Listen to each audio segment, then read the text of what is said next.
Саламатсыздарбы, эфирде жаңылыктар түрмөгү каналга катталып маалыматтарды биринчилерден болуп угуңуз. Ички иштер министрлиги мигранттар тарабынан жасалма документ жасоо фактылары көбөйгөнүн билдирди. 2025 жылдын башынан бери укук коргоо органдары тарабынан 1000ден ашуун жасалма документтерди жасоо фактылары аныкталган. Всем привет, друзья! С вами я, Алсу Рустамова. Я впервые в жизни устраиваю розыгрыш. Я очень надеюсь на то, что вы меня поддержите. Так, значит, расскажу. Количество билетов я поставила 300 штук, 116 выигрышных призов. Это означает, что каждый третий человек выигрывает приз. Главный приз – это iPhone 15, 5 штук планшет-ноутбук, 5 штук AirPods и наушники, 100 тысяч рублей на 100 человек, друзья. Вам нужно обязательно подписаться на мой инстаграм, потому что итоги проведем у меня в инстаграме в прямом эфире. И обязательно для подробной информации, для того, чтобы приобретать билеты, звони по номеру, указанный на экране. Всем удачи желаю, люблю.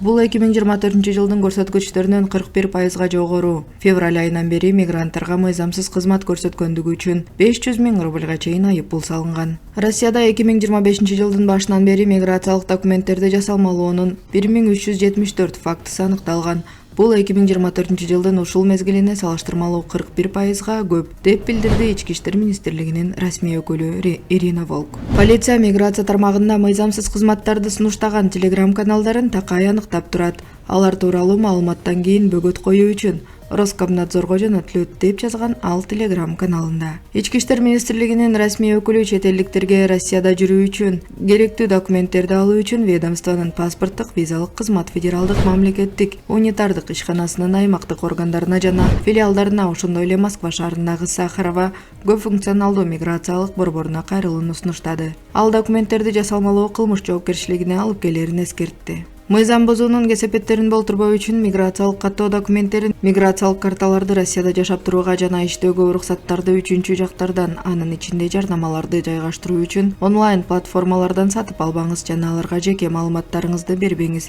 деп жыйынтыктады Ирина Волк. Бийлик миграциялык мыйзамдарды 2024 жылдын жазында Крокус Сити Холл имаратында 140тан ашык адамдын өмүрүн алып кеткен жана 500дөн ашууну жарадар болгон теракттан кийин катаалдата баштаган. Кылмыш ишинин алкагында 20дан адам кармалган, анын ичинде 4-өө Тажикстандын жарандары болуп чыкты. 500 000 рубльга чейин айыппул 2025 жылдын февраль айында күчүнө кирген. Мыйзамда тыюу салынган кызматтарды көрсөткөн мыйзамсыз мигранттарга акыркылар, ошондой эле укук бузууларды жасагандар көзөмөлгө алынган адамдардын атайын реестрине киргизиле баштады. Бул кыймылсыз мүлктү жана транспортто алууга, автоунаа айдоого, кредит алууга, Россиянын аймагында эркин жүрүүгө жана башка чектөөлөргө тыюу салууну билдирет. Ал жактан четтетүү өлкөдөн чыгып кеткенден кийин болот. Кабарлар официалдуу МВД Россия сайтынан алынды. Урматтуу Москва шаарындагы мекендештер, жердештер, эгерде сиздердин документиңиздердин мөөнөтү бүтүп, Москва Казакстан кирди чыкты кылуу үчүн тажрыйбалуу айдоочуларды издеп жаткан болсоңуздар, анда мен сиздерге Бакыт агамды сунуштайм.